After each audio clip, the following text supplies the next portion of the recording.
This slide here shows our relational mindsets. It basically says that if you wanted to, you can accelerate the building of trust in your team, whether they are all in the same room, whether they're all remote, or whether they're hybrid. And by the way, I believe that you should be doing this.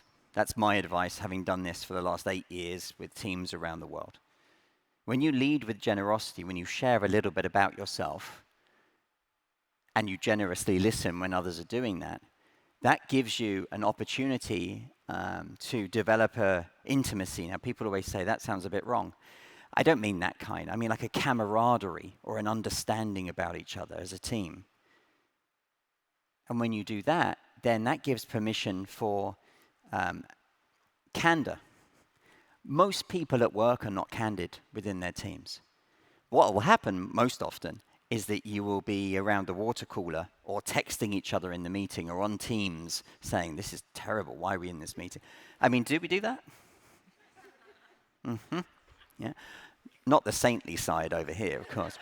But that's what happens, right?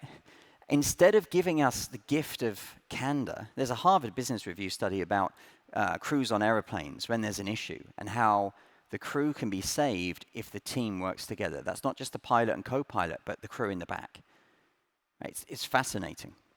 Scary and fascinating. If you ever fly, you don't want to read that beforehand. So we need that candor. And once we've got candor, then we've got permission for accountability and getting stuff done that we need to do and holding each other accountable for that at a peer-to-peer level. And by the way, when we do those things, then we've built trust, and trust equals results. And is it harder with hybrid? Yeah, maybe. But it's still on you 100% to make it happen. And if you say, well, I'm going to meet someone halfway, so if I was going to meet you, sir, halfway, I'd come here. And then if you're not here, then I'm just standing on my own and right at the top of the stage. That's it. So we all have to commit to meeting people 100% of the way to get the best results. And if we do that, then we're saying basically that 20% of our brain power is on our team and our team's collective success, however we define team, remember? It's not just in our hierarchy, not just in the silo, but within the mission that we're trying to achieve.